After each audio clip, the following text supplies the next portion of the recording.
This leads me to another area of expertise that I have, and that is the vocal piece, how you sound. And with vocal, I mean everything from, do you project your voice? Do you speak in monotone? Do you have variety in the way you speak?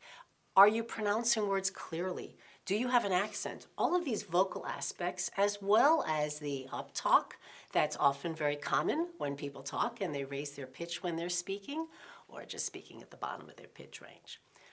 I believe vocal is critical, and I do a lot of work as a speech and language pathologist in helping people modify their voice.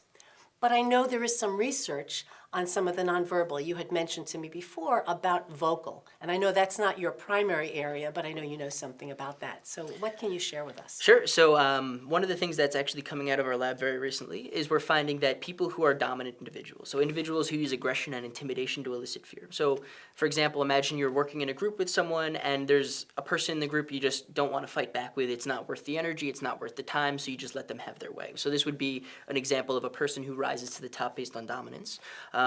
So we see dominant individuals, they tend to decrease their vocal pitch over time.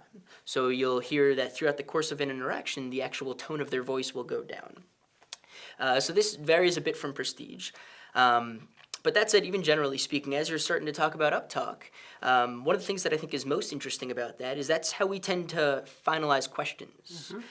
So by continuing to use uptalk to end each sentence, you're kind of leaving the listener waiting for more and waiting for more and waiting for more, and they're going to probably be unsatisfied by the end of whatever you're telling them. So.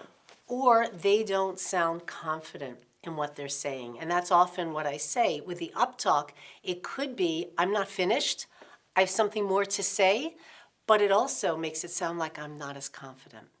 And some people even say they use that uptalk in a meeting so people know that they're not done and they don't get interrupted, but they don't sound as powerful. So I think we need to balance and know when there may be times to use it, but there may be repercussions.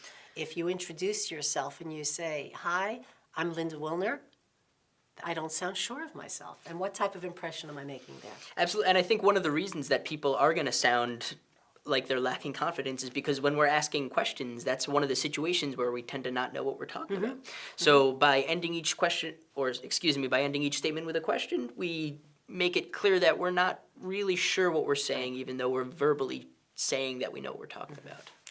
And so your tone of voice does become very important as far as exuding confidence and maybe even power. And you mentioned something about the lower tone, or there are some people who speak very quietly, and by doing that, they're pulling people in. And that is somewhat of a control, maybe not positive, but it makes them appear maybe knowledgeable, but you have to get real close to me to hear what I'm saying. And so you have to be cautious on what image you're projecting when you change the tone, when you change the loudness, when you change the inflection.